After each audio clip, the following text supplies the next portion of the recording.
नमस्कार, नमस्ते. Phaltan YouTube channel मध्ये मी राजकुमार गोपने आपलं स्वागत करतो. फलटण येथील वीरशैव लिंगायत समाजाच्या एका व्यक्तीचं निधन झालं होतं फलटण येथे, आणि यानंतर हा मृतदेह तब्बल 4 ते 4.5 तास ताटकळत ठेवण्यात आला होता. यामध्ये काही लोकांनी अडथळा आणला होता.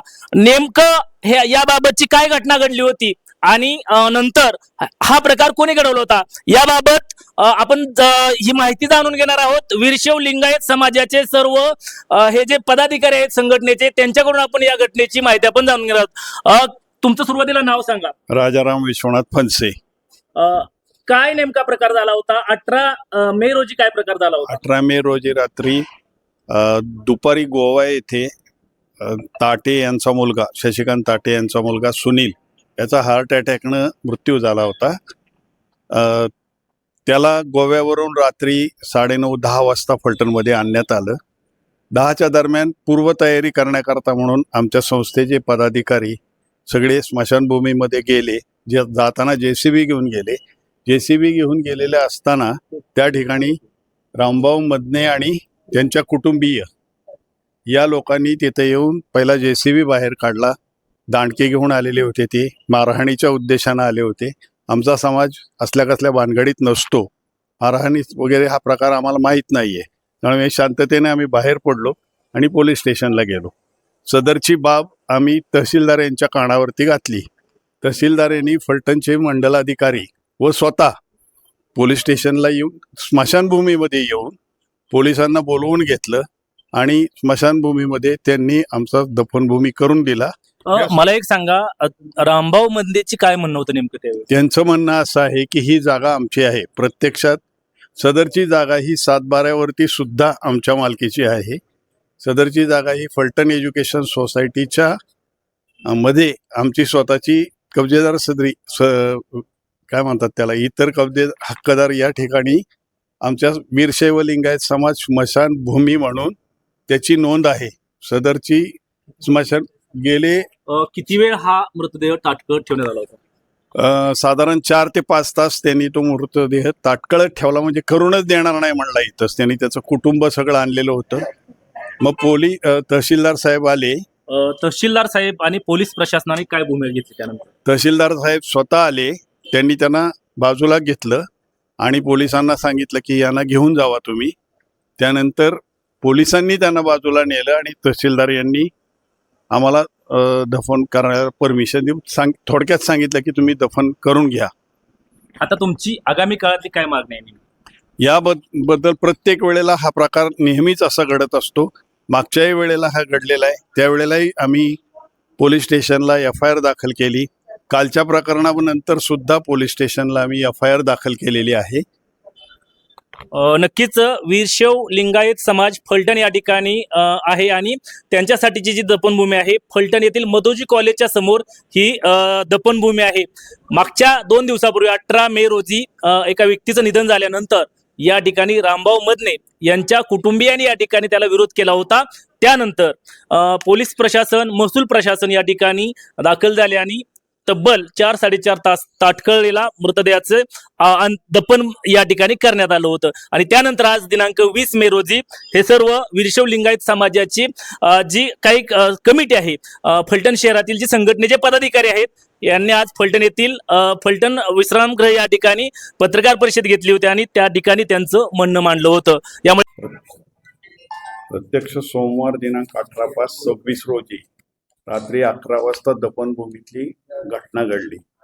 JCB घेऊन आम्ही तिथं गेल्यानंतर, म्हणजे आमच्या समाजामध्ये दफन करायचं असतं त्याकरता आम्ही स्मशानभूमीमध्ये JCB घेऊन गेल्यानंतर 5 मिनिटातच रामभाऊ मदने यांच्या घरातील 20-25 स्त्री पुरुष जमावानं तिथं आले.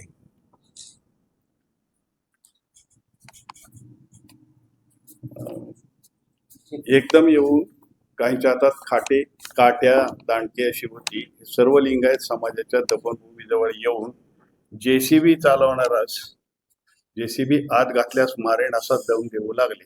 तसेच लिंगायत समाजातील लोकांना हाकललं व दमदाटी केली. येथे आलेल्या व्यक्तींचे दफन होऊ देत नव्हते अशी आजवर प्रत्येक वेळा अडवणूक केलेली आहे. आमच्या नावावरती तिथला तो 7-12 आहेच. त्या 7-12वरती समाजाची जागा नोंद असून खंडोबा मंदिरापासून रिंग रोड रस्तापर्यंत ही स्मशानभूमी आहे. ही स्मशानभूमी 1 हेक्टर 81 आहे. नगरपालिकेने आम्हाला रस्ता काढण्यासाठी म्हणून तिथून मागणी केली होती, NOC मागितलं होतं. तो रस्ता काढण्याकरता आम्ही त्यांना मोबदला देण्याच्या मागणीवरती आम्ही त्यांना 100 रुपयाच्या स्टॅम्पवरती परवानगी दिली. जर समजा आम्ही त्यांना परवानगी देतो तर त्यांना पण विचारायला हवं होतं. रामभाऊ मदनेची NOC घ्यायला हवी होती, त्यांना विचारायला हवं होतं. त्याच्याऐवजी फक्त त्यांनी आमच्याबरोबरच पत्रव्यवहार केला. आम्ही त्यांना परमिशन दिली. त्याप्रमाणे त्यांनी हा आत्ताचा जाणारा रिंग रोड आमच्या स्मशानभूमीतून काढलेला आहे. म्हणजे जेवढा पार्ट नगरपालिकेने ती जागा मागितलेली होती. सदर प्रकरणाची तहसीलदार यांच्या समोर सुनावणी करण्यात आली. त्यांनी 155 खाली आपली स्वतःची नावं त्या 64 ला लावावीत म्हणून ऍप्लिकेशन केलेलं होतं. प्रत्यक्षात तहसीलदारनी त्यांच्या विरोधात निकाल देऊन ती जागा आमच्या नावावरती करून आम्हाला कब्जेदार सदरी सहकब्जेदार सदरी म्हणजे इतर हक्कामध्ये आमची नोंद करून घेतली. त्याच्यापूर्वी आमची 7-12 मध्ये ऑलरेडी नोंद आहे. 1947 म्हणजे स्वातंत्र्यपूर्व काळापूर्वीपासून तिथं आमची स्मशानभूमी आहे. 1924च्या दरम्यान बण्याबा राशीनकर या व्यक्तीची म्हणजे माझ्याच नातेवाईकाची जवळच्या तिथे एक समाधी आहे. त्याच्यावरती शिलालेख लिहिलेला आहे. त्याप्रमाणे 100 वर्षापूर्वीपासून ती स्मशानभूमी आम्ही वापरत आहोत. सरकारनं काय दिलेली आहे असं वगैरे काही नाहीये. प्रत्यक्षात आमची ती जागा मुदोजी महाविद्यालय म्हणजे फलटण एज्युकेशन सोसायटीच्या जे 7-12 आहे त्याच्यामध्ये आमचं नाव आहे. पण आता आमचं नाव कब्जेदार सदरी आहे. त्याच्याबद्दलचा 7-12 मी तुम्हाला ऑलरेडी जोडून दिलेला आहे. सदर जागा 1950 साली खरेदी केल्याचे तो सांगतोय. प्रत्यक्षात त्याने कुठेही खरेदी केलेली नाहीये. 1927च्या समाधीवरती बण्याबा राशीनकर यांचे शिलालेख लिहिलेला आहे. मुदोजी कॉलेज व आमची दफनभूमीची एकूण 10 हेक्टर 13 आराशी जमीन असून ही सोसायटीची व दफनभूमीची सर्व जागा माझीच असल्याचा तो खोटा दावा मदने करत आहेत. जागेची खरी कागदपत्रे त्यांनी दाखवावीत. जागेच्या मालक आम्ही असून मदने यांना कागदपत्रे दाखवावीत. समाजाची अडवणूक करण्यापेक्षा स्वतः पुन्हा कोर्टात जावे. रात्री कोर्टात त्यांनी योग्य रीतीनं न्याय घ्यावा, तशी ऑर्डर घ्यावी. आमचं त्याबद्दल काही हरकत नाहीये. सोमवारी रात्री 11 वाजता तहसीलदार साहेब स्वतः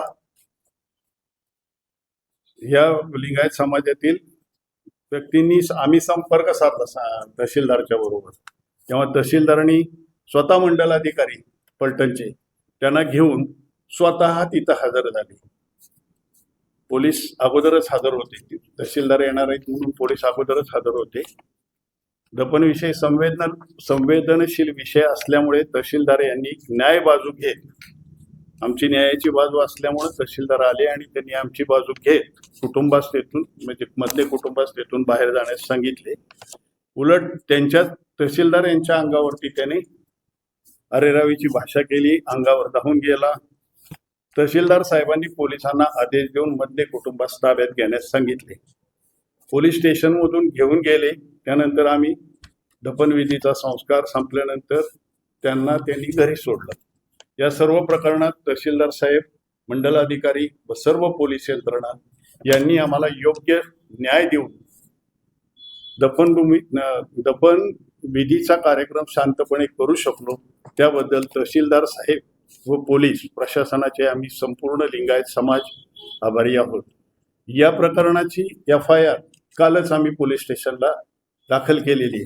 पूर्वीची FIR ऑलरेडी त्यांच्यावरती 72-2026 या नंबरने पहिली एक दफा FIR दाखल केलेली आहे आणि दुसरी काल 196-2026 या नंबरनं दुसरी FIR काल दाखल केलेली आहे. या संबंधातले सगळे तपास पंचनामे आजपासून सुरू झालेले आहेत. आत्ताच पोलीस स्टेशनचे फोन आले होते, तुम्ही पंचनाम्यासाठी या म्हणून. आम्हाला पंच घेऊन बोलवलेले. आता आम्ही पंचनामा करून देणार आहोत. किती जणांवर गुन्हे दाखल केले? हा, किती जणांवरती गुन्हे दाखल केले? कालचे ना, हा. ते काय पोलिसांनी आम्हाला आकडा सांगितलेला नाही, पण मध्ये आणि त्याची 3 मुलं फॅमिली अशा त्या लोकांच्या वरती काल एफ आय आर दाखल झालेली आहे.